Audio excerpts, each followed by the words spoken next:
प्रभु ने हर मनुष्य के लिए कुछ किया है। लोग कहते हैं प्रभु ने मेरे लिए क्या किया भाई? मैं यहाँ दुख उठा रहा हूँ, मैं परेशानी से जा रहा हूँ, प्रभु ने मेरे लिए क्या किया है?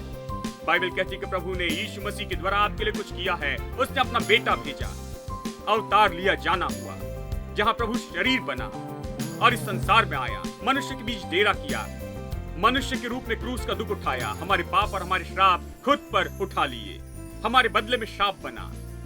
ये सब प्रभु ने किया। उसे वहां पर मार दिया गया और उसकी देह हमारे पापों के लिए बलिदान की गई और वो सीधा नरक तक गया और बाहर आया और ऊपर जाकर पिता के साथ बैठा। वो पिता के दाहिने बैठा है, अपने छुटकारे का काम पूरा किया है। प्रभु ने ये सब कुछ हमारे लिए किया है।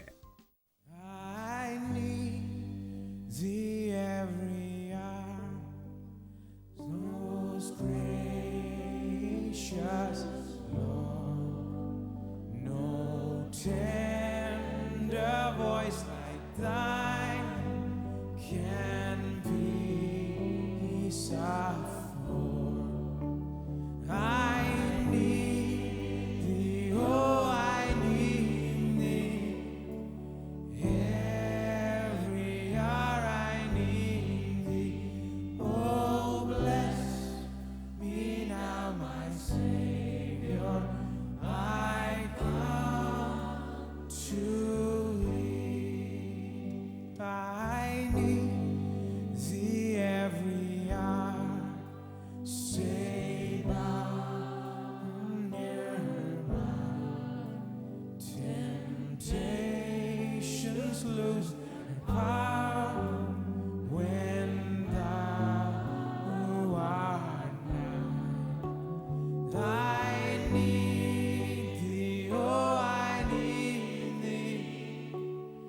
Every hour I need thee. Oh, bless me now, my Savior. I come to thee. Oh, bless me now, my Savior. I come to thee. Oh, bless me now, my Savior. I come to thee.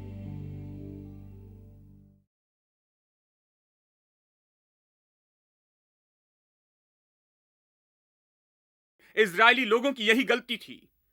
देखिए, जब यूसुफ मरा, Bible कहती है फिर एक फिरौन आया जो यूसुफ को नहीं जानता था। अब ये फिरौन आया जो यूसुफ को नहीं जानता था, इसलिए ये लोग गुलामी में थे। नहीं नहीं नहीं, तो क्या यदि ऐसा फिरौन आता जो यूसुफ को नहीं जानता था, उसे दिखाए कि यूसुफ का परमेश्वर कौन है, ज्यादा समय नहीं लगता। यदि कोई अपनी जगह पर डटे रहता तो एक पल से भी ज्यादा नहीं लगता कि नए फिरौन को दिखाए कि यूसुफ का परमेश्वर कौन है।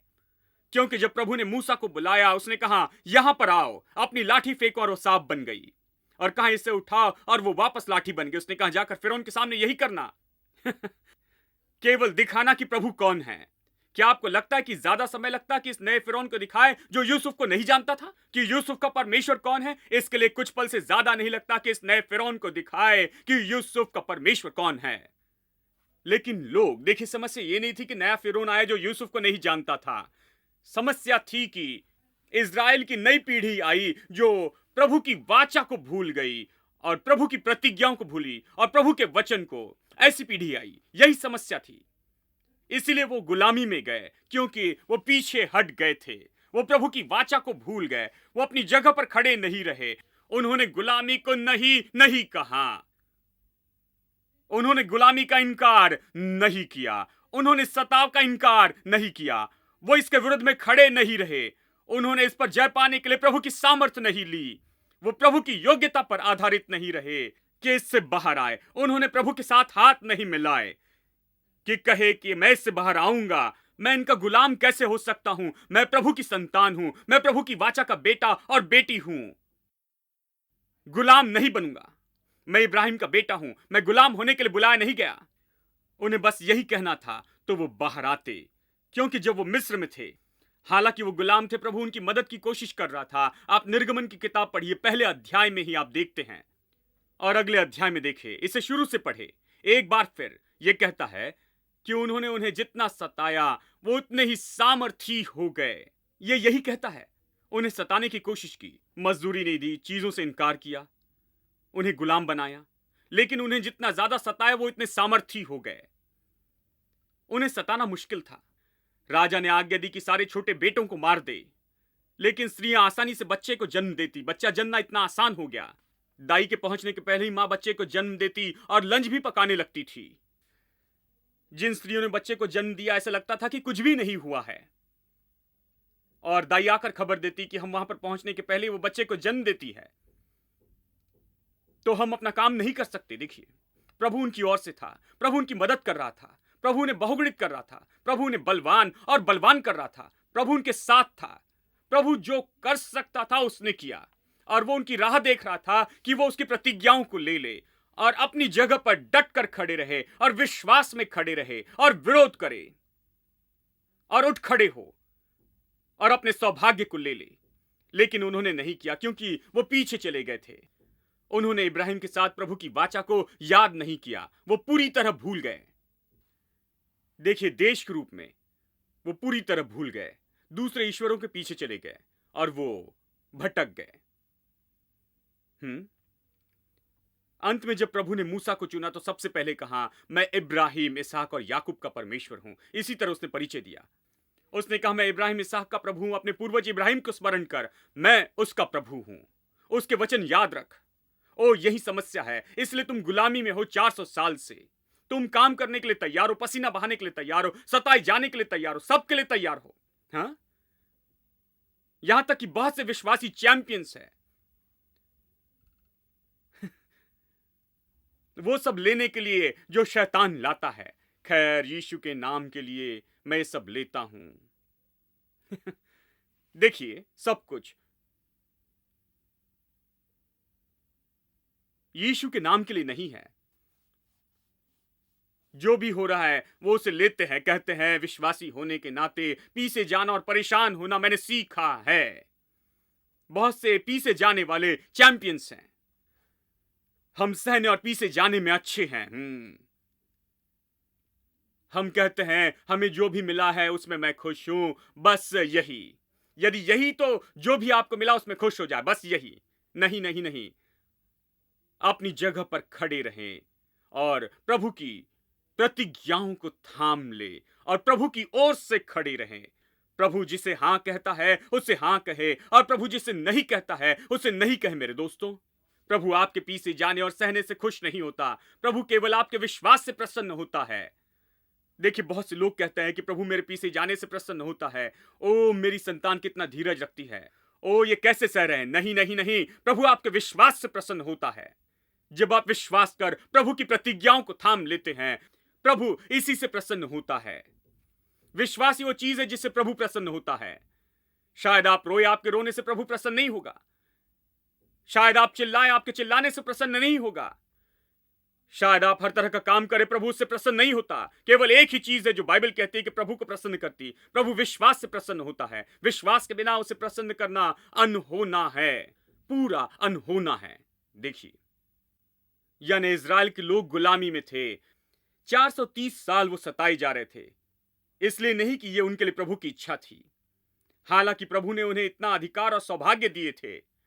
हालांकि प्रभु ने कितनी बार उनके लिए साबित किया था, इब्राहिम, इसहाक और याकूब के जीवन के द्वारा और यूसुफ के द्वारा, कि कोई उन्हें गुलाम नहीं बना सकता। इस पृथ्वी पर कोई मनुष्य में सामर्थ नहीं थी कि उन्हें सता सके। प्रभु ने उन पर साबित किया। कोई सामर्थ, यहां तक कि राजा उन्हें नहीं सता सके।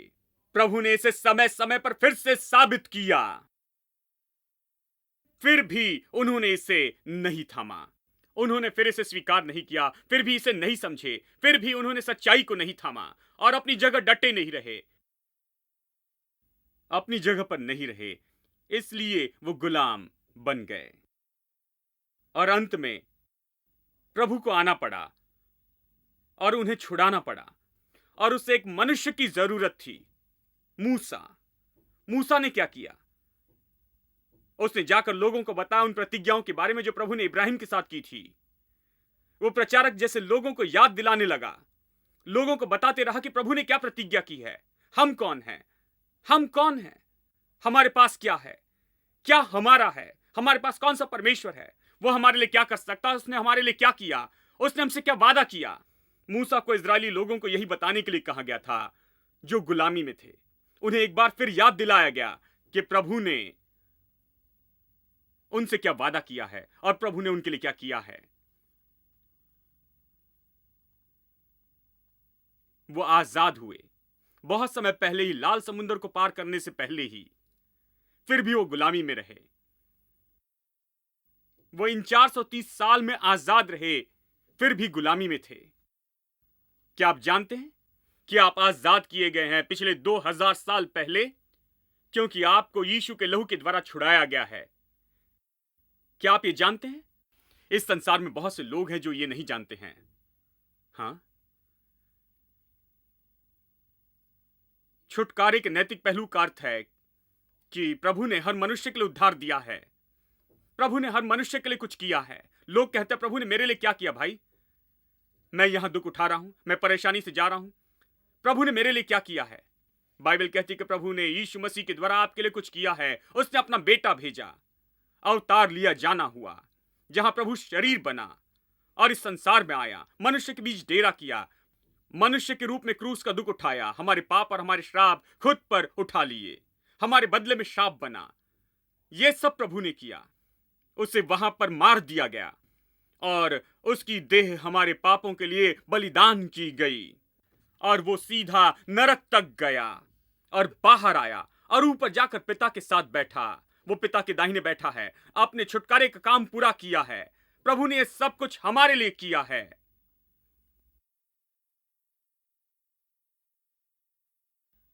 यानी आज इस संसार में हर एक व्यक्ति उद्धार का आनंद ले सकता है। देखिए, सुसमाचार की यही महिमा है, हर कोई आजाद है।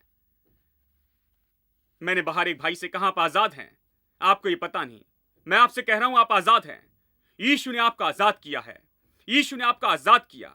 आप आजाद हैं यीशु मसीह के लहू के द्वारा। क्या आप ये जानते हैं? किसी ने उन्हें नहीं बताया। हम गांव में प्रचार करते हैं, उनसे पूछते हैं क्या तुम्हें यह पता है, यह हुआ है? वो कहते नहीं, हमें पता नहीं। वो किसी तरह की मसीहत को जानते हैं, किसी तरह की आस्था को जानते हैं, ये किसी तरह का विश्वास होता है और ये सब, लेकिन वो छुटकारे की कहानी नहीं जानते हैं कि परमेश्वर ने उनके लिए ये सब कुछ किया है। इसलिए उन्होंने इसे नहीं थामा है। यानी प्रभु ने लोगों के लिए किया है। यहां एक भी व्यक्ति नहीं है, या पृथ्वी पर एक भी व्यक्ति नहीं है जिसे नरक में जाना होगा। यह जरूरी नहीं है, लेकिन यदि कोई नरक में जाने का निर्णय लेता है तो यह उसका चुनाव है। प्रभु कभी आपका चुनाव दूर नहीं करेगा। यदि कोई नरक में जाने का निर्णय ले तो यह उसका चुनाव है, मूर्खता का चुनाव है, क्योंकि आपको नरक में जाने की जरूरत नहीं। नरक से बाहर निकलने का निश्चित मार्ग है जो प्रभु ने बनाया। एक निश्चित मार्ग है। चाहे आप जो भी हो, चाहे आप जैसे भी हो, चाहे जो भी व्यक्ति कितना बड़ा पापी हो, चाहे उसने कुछ भी किया हो, परमेश्वर कलवरी के क्रूस पर यीशु मसीह के द्वारा उसने सिद्ध छुटकारा दिया है हर एक व्यक्ति के लिए। चाहे आप कोई भी हो, आज आप अपना जीवन बदल सकते हैं। आप प्रभु की संतान बन सकते हैं और आज स्वर्ग के हो सकते हैं, और आपको कोई नहीं रोक सकता है आज अनंत जीवन पाने से, क्योंकि प्रभु ने आपके लिए दिया है। यदि आप आगे बढ़कर इसे ले तो यह आपका है। देखिए, यानी छुटकारा अद्भुत बात है। मैंने आपको कहानी बताई इब्राहिम, इसहाक, याकूब और यूसुफ की और इजरायलियों की, क्योंकि मैं आपको छुटकारे के नैतिक और व्यवहारिक पहलू को बताना चाहता हूं। इनकी कहानी के दो पहलू थे, एक जो प्रभु ने उनसे प्रतिज्ञा की थी और दूसरा कि उन्होंने क्या किया। उनके जीवन में जो समस्या थी वो इसीलिए थी कि जो प्रभु ने किया था उसे उन्होंने थामा नहीं था। व्यवहारिक पहलू से, व्यवहारिक पहलू में कुछ कमी थी। मैं गारंटी देता हूं कि हमेशा हमारी ओर से ही गलती होती है। हाँ, पुराने दिनों में, याद है पुराने जमाने के टेलीफोन, इन दोनों में तो ये बेहतर हैं। तब जब किसी को फोन करते और जितना हो सके उतना चिल्लाते थे कि सड़क के पार वाले व्यक्ति को सुनाई आता, लेकिन उन्हें नहीं सुनाई आता। हेलो हेलो, कई बार ऐसे लगता है कि दूसरा आदमी बहरा हो गया है, जानते हैं। और हम हमेशा सोचते थे कि उन्हें कुछ हो गया है, उनकी ओर, उनकी लाइन में। तो लोग प्रार्थना में ऐसी होते और कहते हैं, प्रभु से कहते हैं, हेलो हेलो प्रभु, क्या तू वहां पर है? क्या तू वहां है? हम सोचते हैं कि प्रभु बहुत व्यस्त है, उसकी लाइन जैम है और वो हमें नहीं सुन सकता, वो हमें जवाब नहीं दे सकता, कुछ रुकावट है उसके साथ हमारे कम्युनिकेशन लाइन में।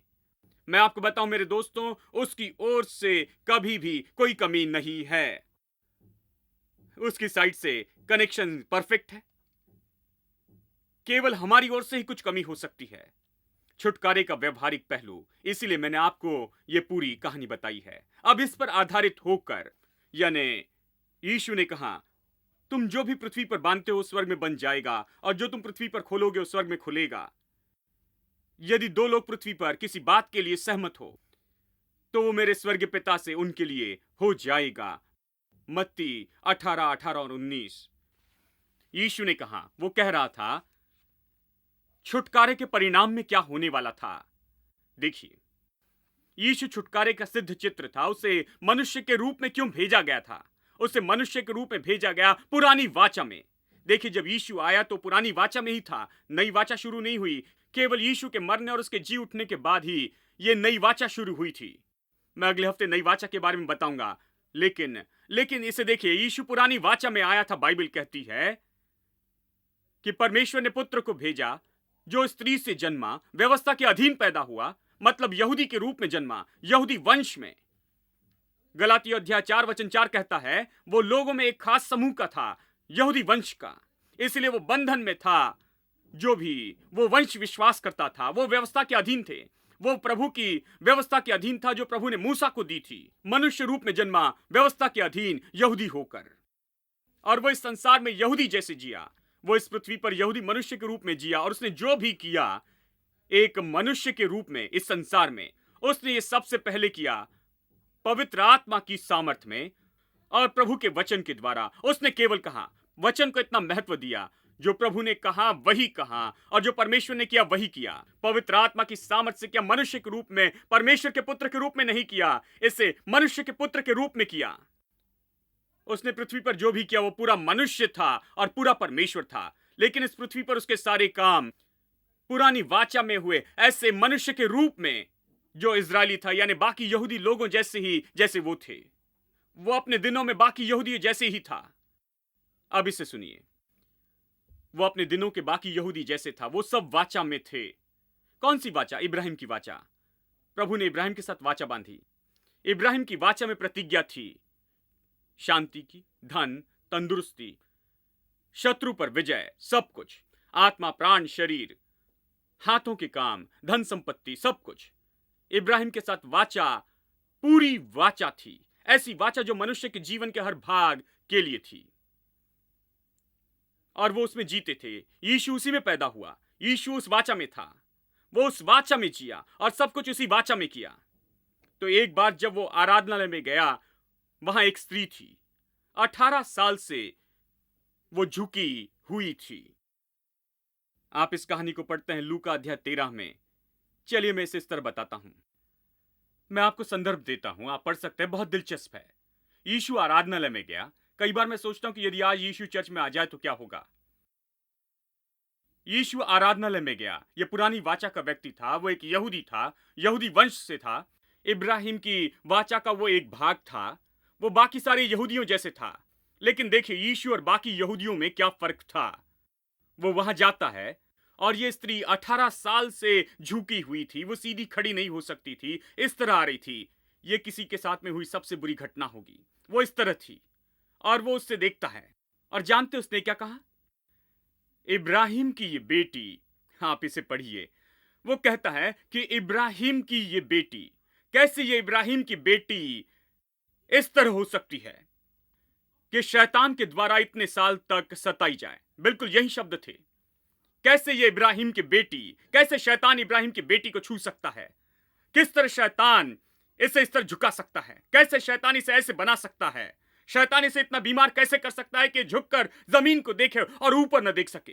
कैसे इब्राहिम की बेटी शैतान द्वारा सताई जाए 18 साल तक? अब दूसरे इसके बारे में क्यों नहीं सोचते? दूसरे भी यहूदी थे, वो वहां थे। यीशु कोई खास व्यक्ति नहीं था, वो व्यवस्था के अधीन था, यहूदियों के रूप में। वो वाचा का भाग था जो प्रभु ने इब्राहिम से बांधी थी। आराधनालय के बाकी लोगों जैसे ही आराधनालय में रब्बी थे, शिक्षक थे और लोग थे जो उससे ज्यादा व्यस्त थे, उससे ज्यादा अनुभवी थे। किसी ने इसके बारे में नहीं सोचा। सच में उन्होंने कहा कि हाँ, ये कई बार होता है, बस यही है।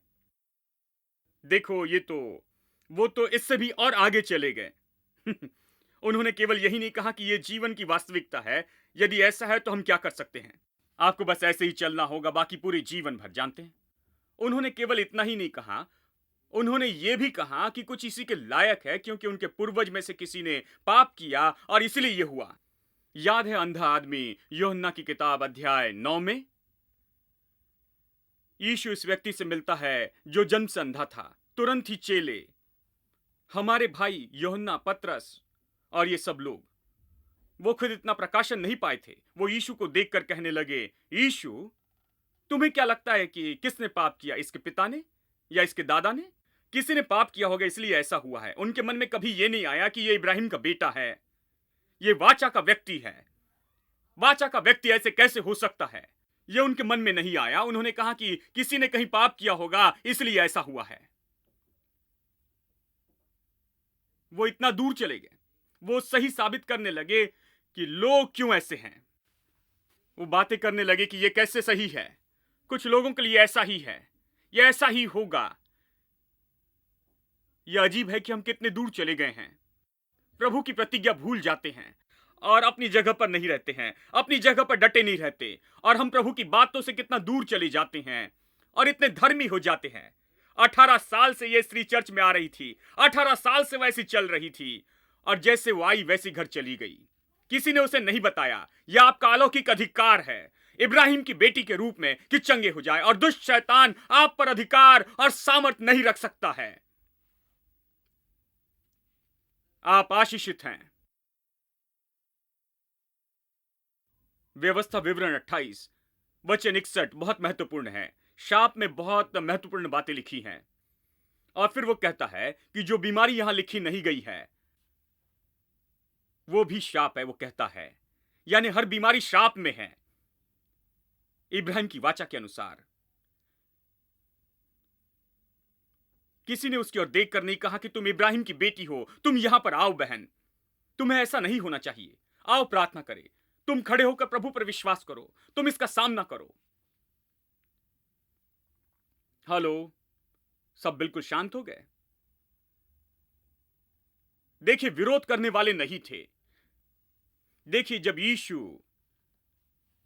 जी उठा, उसने कहा सारी सामर्थ मुझे दी गई है, तुम सारे जगत में जाकर सुसमाचार प्रचार करो। फिर उसने कहा बीमारों पर हाथ रखो और वे चंगे हो जाएंगे। मैं आपको एक बात बताऊं, आप इसे ले सकते हैं, इसे लिख सकते हैं। प्रभु ने चर्च को इस पृथ्वी पर इसीलिए रखा है कि हर एक बीमारी से लड़ते जाएं और हर एक बीमारी के विरुद्ध में खड़े हो जाएं। हर तरह की, चाहे किसी भी तरह की हो, प्रभु ने चर्च को रखा है सबसे बड़ी एजेंसी के रूप में कि हर एक बीमारी से लड़े और इस संसार में हर तरह के रोगों से लड़े।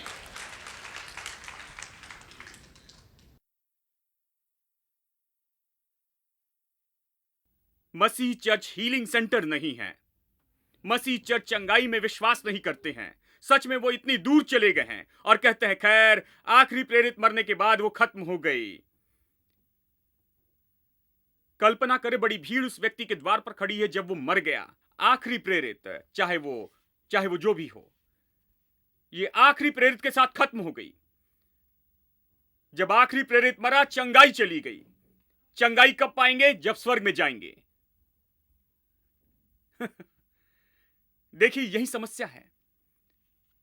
हमने सब कुछ भूतकाल में रखा और जो भी बाकी रह गया उसे भविष्यकाल में रखा, और हम कहते हैं कि अब क्या रह गया है, तो कहते हैं आशा करते रहो, प्रार्थना करते रहो, भीख मांगकर रोते रहो, मांगते और गिड़गिड़ाते रहो, कुछ करो लेकिन कुछ नहीं पा सकते। सब कुछ भूतकाल में है। वो इब्राहिम, इसहाक और याकूब के लिए है, और जो भी दिखाए वो कहते वो इब्राहिम के लिए है, वो इब्राहिम की बात है। देखिए, कुछ लोग बाइबल के इतने भाग कहते हैं, इतने इतने युग थे, ये उस युग के लिए था, वही अध्याय बंद हुआ। तो नहीं कहना कि प्रभु ने क्या दिया, तो बस हम बाइबल को आधा फाड़ कर फेंक दे और फिर आप सोचेंगे आधा बाकी है। अब इस आधे के बारे में क्या? तो कहते हैं स्वर्ग के लिए है। जब हम स्वर्ग में जाएंगे तो आपके लिए क्या है? कुछ नहीं। तो इतनी बड़ी किताब क्यों रखी है? मैं आपको बताऊं मेरे दोस्तों, पहले पन्ने से आखिरी पन्ने तक ये कह रही है हमारा अलौकिक अधिकार, हमारे सौभाग्य और हम क्या हैं प्रभु में और उसके द्वारा। My soul, do you not know? Have you not heard? It's been told from the beginning. The Lord your God is on your side.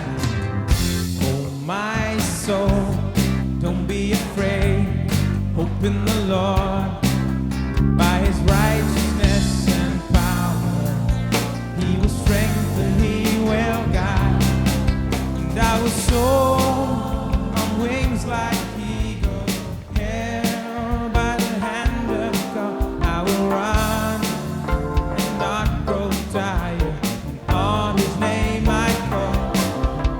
For the Lord is never weary. His ways are beyond my thoughts. I will trust in